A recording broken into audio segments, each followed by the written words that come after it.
dun dun dun damsels, everybody. Whoa! We got an echo, and it's just gonna drive me nuts even though we turn this up. Alright. So we're in new places. If you've been paying attention for a long time, like season 1 beginnings, you'll remember this currently. And Michael and I are at a new house that we bought, and Mckenna is at her new apartment, so we're in new places with new setups. That's exciting. Mine is boring, but I'm still here. As am I. Oh boy. you're here with new frames. Oh, I do have new frame, Yeah. correct. Look at this, Apparently yes. I'm almost blind in one eye, and I just found that out, so I got some glasses. That's rough, buddy. That's why we have glasses to fix that. Glasses. Alright, let's turn it over to our spotlight. Okay. Hello. This is going to be a very, very quick one. While he's getting that ready, I'm actually wearing one of the shirts from our spotlights. Hey. This is from all those pixels, and the shirt is so soft. Oh my gosh. Yeah, I have one of their shirts too. It's so soft. I'm going to promote Rich at Hatchling DM.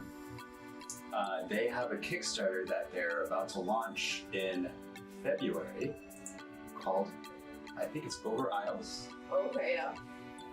And it's a TTRPG that teaches sign language, ASL and BSL. But yeah, I thought it was very cool, and I liked the art, and I was like, that's a great thing to put into TTRPGs. Yeah. Teaching and RPGs. Super cool. I think it's a neat idea. So be sure to check them out, follow them, so you can follow closely to when their Kickstarter launches. It's Yeah. Rich at Hatchling DM. Cool. And if anyone's wondering, this means thank you. That's what they're doing at their little icon. Oh, that's Thank you. cute. Aw. It Yay! looks like doubles. I like that. That was cool. I have a soft spot for the ASL community. That's why I chose it. Aw, yay! I don't pick these all willy-nilly. I genuinely like these people. Alright, so it's been a long time for us. Been a We've been while. on a hiatus because of Christmas. Yes, we celebrate Christmas. And holidays and moving, so it's been a while for us. But as a recap, so last time the Damsels entered Viriks, the city of hunters, and were escorted in by Lord Wanderlust, who's Luna's father. You made it safely into town and found refuge at the Arnold estate. That night, Ciara was stargazing in one of the guest rooms, chilling with the cat, and Jinx. yeah, chilling with Jinx, and she saw a figure darting across the Arnold estate. With her advanced dark vision, she spotted someone running at full speed through the orchard. This unknown person launched himself upon the house and began to climb. So Ciara was like, that's sketch, and grabbed him when he reached because she was on the second floor balcony, and then he was trying to get to the third apparently, so she grabbed him and pulled him over. And Immediately she- whips out a sword. Is like, what's up? What's up, boyo? What it is, brother?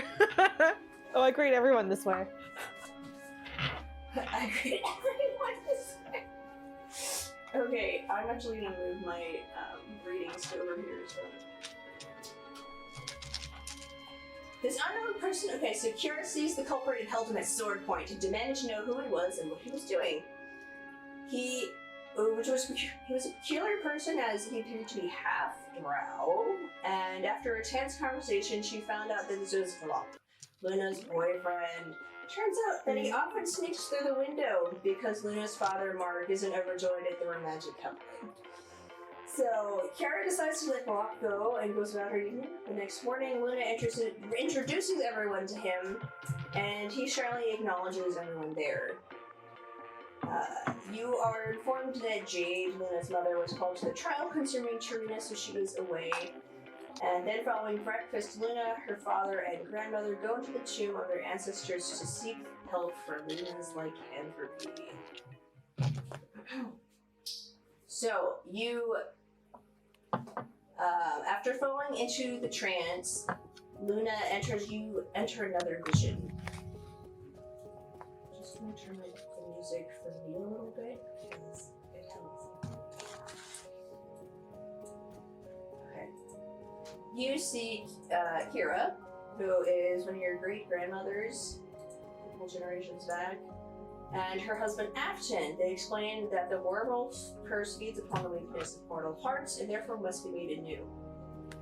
So Luna, you follow Afton and Ciara into blinding light, and then come to the grounds of your family orchard.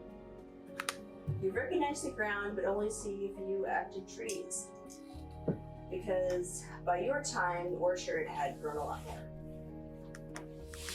You enter a calm autumn day. The leaves flutter in the ground in a kaleidoscope of gold, oranges, and reds. You can smell the air. It has that crisp autumn quality to it. And off in the distance, Like it just you rained. hear... Yeah, like it just rained, and like that leaf smell, that's actually kind of nice. Petrichor. Yeah. Yeah. Yeah. In the distance, you can hear the distinct sound of direwolf pups, and you look over and can see 4 of them are just kind of dogpiling and wrestling. And you notice that those are younger dogs. And as you survey the area, you see this small group of people who are dressed in dark colors. And you notice that you're not exactly sure what they're doing, but you see that there are 4 direwolves there who have... They look, according, you're used to animals, used to their body language, they look sad. And so you approach this, and you realize that this is a direct memory that's being shared. And you can see past the wall of dogs a small funeral dirge. You can see Lionel, your great uncle Clive. They are both pallbearers, along with 2 other people that you recognize. Wreaths of daffodils are placed on the coffin as it comes through the crowd and is slowly lowered into the earth. You hear Ciara's voice saying the casket was empty. My father Willem and mother Nelda went plane hopping, as they like to call it, and one day they didn't come back. She nods towards the funeral as somber drums beat out a low tune and a lone masked singer begins to solemnly sing. I was 26 when I became Lady of the Arnold Estate and ruler of the Viriks territory. And Afton and I were engaged at this point. The funeral procession fades, and a scene before you now is a quiet backyard garden. You recognize it as this glade that's near your grandmother's house. And because even now it has flowers there. And there's a lot of wreaths and on stands and pictures of and portraits of ancestors lining tables and chairs. Ciara stands in a gown of silvery gray and a veil of shimmering silver. In her hands is a large bouquet of yellow daffodils that practically overflow out of her hands. Afton is in a tunic of white trimmed with silver, and as dusk settles, the evening skies are dyed a deep orange and turn a blood red as the light fades slowly and candles flicker to life. Great-grandpa Lionel stands before Afton and Ciara, and he recites a few words. In our family, we believe that the daffodil means rebirth and renewal. He takes both Afton and Ciara's hands and holds them together, and he kind of like takes his big hands and places his around them and says, "Let us think of this as a renewal for our family." Luna, you notice those witnessing the events as you recognize Clive, Lioness, Ciara, and Afton. Behind Lioness are two women who bear a strong resemblance to him, along with an elven woman with long white hair and a dwarven male. You don't recognize them, though. And Ciara speaks to your mind. Needless to say, the wedding was short. So you can say something at this point if you want. Okay. But if you don't want it, that's okay. It's kind of like one of those awkward things for like when you're at a funeral for someone you don't know and everyone else is sad and you're just like, I'm sorry for your loss. Move on. Yeah, you're just kind of nodding and taking the answer. Okay.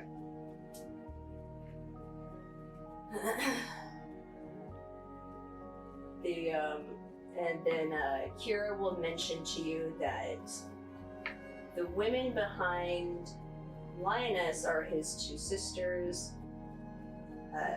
Maple and Astrid, and their spouses. So Maple married a woman named Soretta. And then Astrid... It's a nice name. And then Astrid found a dwarf guy. And that's what happened to them. So, the wedding fades into mist. And you stand in a white, vast space. The forest around you as Ciara's voice echoes. And then Afton and I fell on... She kind of side-eyes Afton. And then she just kind of like clamps her... She like puts a heavy hand on his shoulder and is like, you can explain the next part. And Afton kind of like... does that sort of cringes and kind of pulls up his drum and he's like, okay. I'm gonna jump to our other party. Someone was going on a tour. I mean, not far off. Okay, so back to the other three, we have Ciara and Kayanthi and Ellie and Lionel. You're eating breakfast. The morning is Is Glock slight there? worry. I can't remember.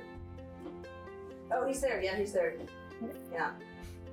Glock's there. He just doesn't have a lot of presence.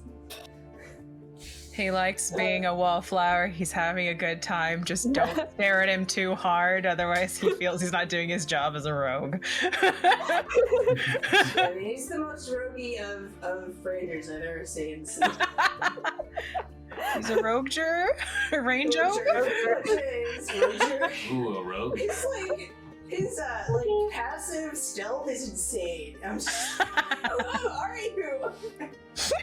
Anyway, like the morning's calm, there's a nice breeze, you can look outside, you can see Travis, their gardener, he's trimming some bushes, and there's local farmers who are picking the fruit. You have Jinx the cat has come with you guys. He's just under the table. Lionel's eating his breakfast. He's like, "Hey, you want to shoot stuff at Glock's workshop?" And Glock just kind of looks at him, like almost offended, like, "How dare you invite people to my house?" And he's like, "I mean, I haven't been there once. I literally came back last night." I might want to check on the place, is what you're saying. Yeah, I like a bit of time to clean your room. Like, and then Lionel's just like eating an apple or a pear or whatever. He's like, "Why, you can clean up, I'll take a look at your town." Enjoy lunch. And it's just like, fine. But I get the first shot at the Odo dummy. And he's like, "Oh, bro, that sounds awesome." Odo dummy. It's just like what, the original isn't dumb enough? Ellie's ears just like You're like, I mean, now we have to go. Yeah. And Lionel's just like, there have been multiple dummies because one wasn't enough. One to the left. I want to lean into Lionel and be like, hey, Lionel. What? Luna's not with us, right? Luna's. No, Luna's with her dad and grandpa. Luna's with the dead people. Yeah. They're doing business. Lionel, do you have any fun stories about Luna when she was a kid? Or just fun stories in general? How'd the cow happen? Oh yeah. I'm just curious. And I put my hands in my chin. Let me think. The only one I can think of off the top of my head is, so, you don't know this, but Gil's, and you can assume he's talking about Glock, Gil's eyes actually kind of glow in the dark. It's just, I don't know, like a weird bioluminescent sort of thing. Usually wears his goggles so you can't tell him. But, when we were little, Luna and him were playing, and, she, like, thought it'd be really interesting to try to like lick his eye or something. It was glowing, and I don't know, kids want to put things in their mouths, and like I can't believe I remember this because I'm even younger than her, but that happened. Mckenna, I'm sure we have them. I just can't think of any right now. They're around. There was one. Fun fact: eyes. If something touches them and it has a salt or a mint taste, you will smell it. It's a strange fact. Lionel was the officiator at their wedding. Oh, that's true. He's like, I officiated their wedding when they were like 3-year-olds. Wait, they're married? No, dude. So like, I thought they were just boyfriend and girlfriend. Perhaps Man, after licking someone's eye, you need to get married afterwards? No, marriage is just a and Ciara looks at Ciara says that Ciara looks at her and goes, no, marriage is merely a contract of combining riches and wealth. She says it as if it's the most normal thing to say in the universe, just deadpan. No, it's just combining and then you see, assets. You see Ellie just kind of staring off in the corner, who's just like, do I have to lick Kenny's eye? You don't have to. I think I know. Like, okay, so when she was like I don't know, like 5, they did like a kid wedding, and like we exchanged presents, and I was their officiator, and they vowed to forever share their snacks. I love that. And that's what their marriage is based upon, sharing that. So I mean, Ciara's true. They're sharing their assets. Snacks. To Ciara, this makes perfect sense. She's like, oh yeah, sharing assets. Sticking to contract makes sense. Just didn't think she would already do that, but you know, some people know, I guess. There was the time that Odo proposed, and then this whole accidental situation with the dummy there, and like Lionel could probably show him the damage. So like, did he propose and then they like launched the dummy and it broke something?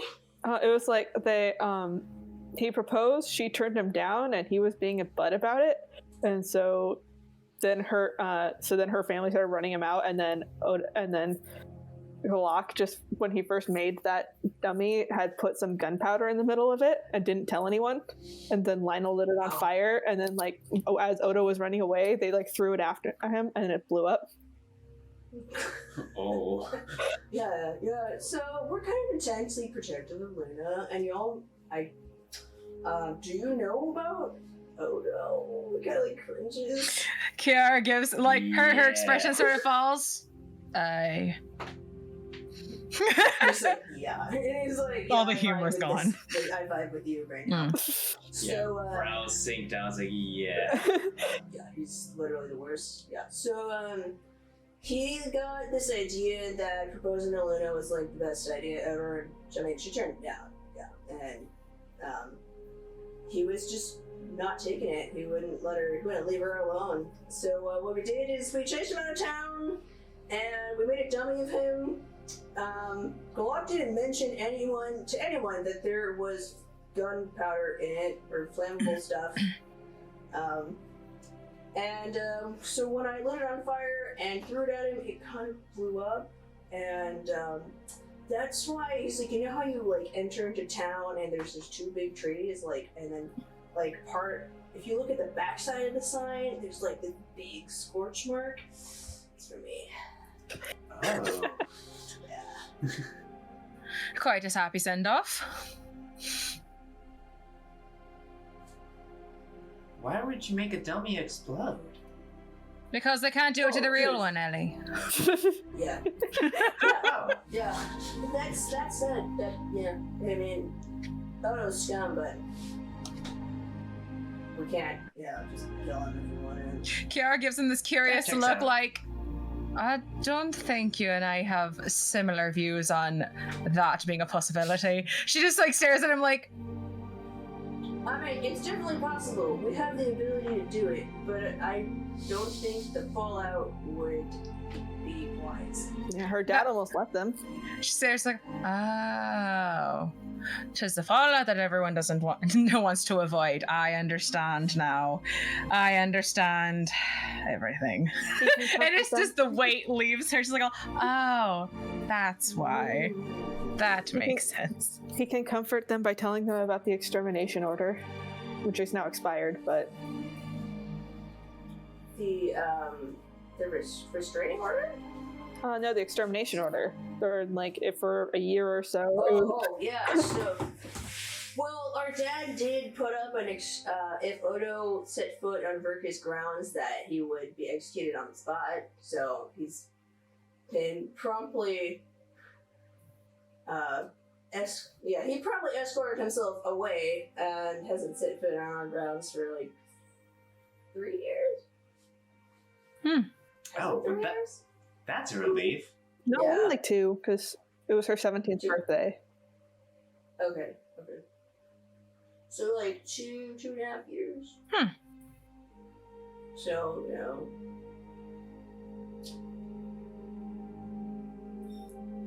Let's see that dummy. I remember a story about like Luna, like she tried to like scare them, and then as a dog, and then it didn't work out, and I don't know. Oh yeah, they had the net gun.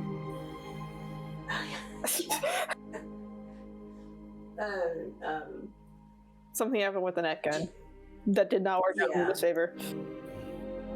Yeah, like, oh my gosh, we had to go through like 2 years of text to find out. I- But basically, Glock made a net gun, and Luna was stalking them as dog, and they used the net gun on her and carried her home as a prize.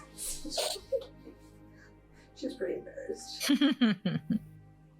And, I like thinking to myself, I'm like, relatable. Oh, and how she failed the ranger test, or hunter's test. I feel like that's more sad than, like, Yeah. funny. So I don't think he I don't know what mentioned her perspective is, but that. Cool. Yeah, so, let's get going. Go to the market, I guess, and, it's like, oh, you guys don't have wolves, do you? Well, Why would you hunt wolves? no, I mean, like, to ride to town. I mean, I guess, let's see, we can ride... we can just... He looks around, he looks at Dozer, who's, like, their glorified house dog, and he's the size of a horse. He has a dire wolf. He's like, okay, I mean, we can settle up Dozer, and one of you can ride with me, and we can go to town. So good? Yeah. Alright. So, after a few minutes, they're both saddled, and it's like 2 double saddles, and you guys mount up and go to town. Who's riding with Lionel? I want to saddle up with Ciara, if that's possible. All right, Ellie, odds or evens? Evens. All right. We're riding with Lionel. I was like, Okay. all right, old doggy, or it is like, evens. Got it. Alright, so What was that question? I have to go real quick, so just put me wherever. Okay. Okay. Okay. She gets Alright, to be a so, dozer. Yeah, Ellie, you and Keonthi go on Dozer, who, he's a little chonker, so Lionel's like, yeah, we should take him out more. And, Ciara wanted to ride on him, but then realized, oh, my armor might be heavy on him. It's okay. I'm taking yours. oh yeah, Silver can take it. Hmm. She's real active. And, so you mount up. Dozer's a little, squirrely. Yeah, like, he's excited to go. And, he initially takes a little bit of like coaxing, but Ellie, your animal handling is high enough. I would think you could manage, and also you could just talk to Dozer. Oh, what's wrong, buddy? And I just like kind of scratch Hey, his ears. buddy, "Well, how you talk to me, dog." doing? He's just really excited. He's like, Walk, walk, walk, walk, walk, walk. I haven't gone outside in so long. I'm so excited. And he's like, why are we waiting? And Keonthi, and you know, I can see her just not being into the idea of getting on a giant dog because they're not. I mean, I love dogs, but they're not incredibly sanitary. And then Jinx, your cat, is kind of. She looks more annoyed than like scared, but after Keonthi settles, she jumps into her bag, and you guys are ready to go. Glock, what are you riding? Or do you think you can? Or do you think you're gonna get a head start and get to the house before us? Shall we take a detour to give you a chance? He just like stares at you blankly and whistles, and then this other dog comes up and he's like, "I don't know the right things." And he's just, let's go, Koo. Oh, she would know. Koo and Koo, I believe in Gaelic means dog, so Oh. his name is just Wolf Dog. His name is Wolf Dog. In Undercommon. In Undercommon. Yeah. His name is Dog. She looks at him. She looks at the dog. Fitting. Fitting. What do you name your horse? Horse. Horse. Horse. What else would I call it? It's a horse. Oh yeah. And then Names her he Owl sort of- Oculus, so you know. Okay, yeah. It's kind of a little on the nose.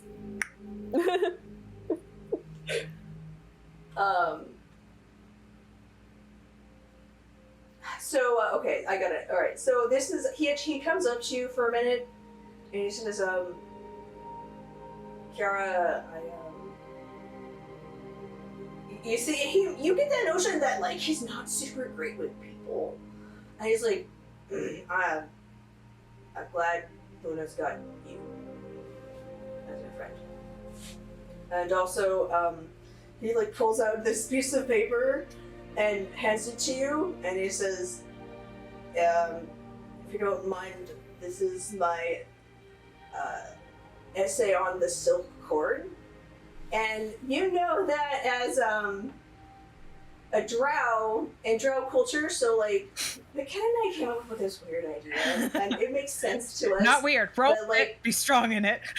We're committed. So like the drow are very sexually active people, and they are ruled by women, and we decided that the women would just have no patience for men who did not know how to please them in bed. And so it became sort of a norm because, like, just side note, being a sex worker is like being an artist. There's not really any connotations. There's no negative connotations associated with it. They don't look down on it at all. It's just a thing. You know, it's just a... They're like any other artisan, like a weaver or an or a painter. They provide an art.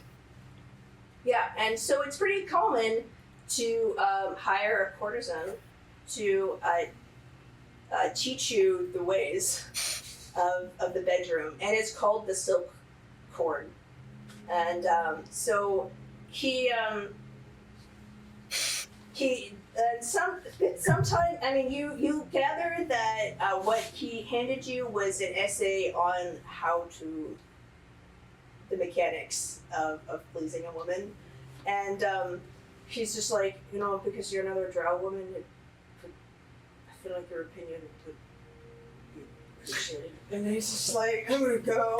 He says Silkcord, and like because she was holding it out because she's like, oh, why am I taking this? He says that immediately, like she sort of does this thing where like it seems to just turn in her hand, and it's just like, and she passes by her hip, and it's just gone, and she's like, oh, I'll look it over, and I'll tell you what I think. Thank you. Thanks. So It's just like, she's like, I'll see to it promptly. Thank you.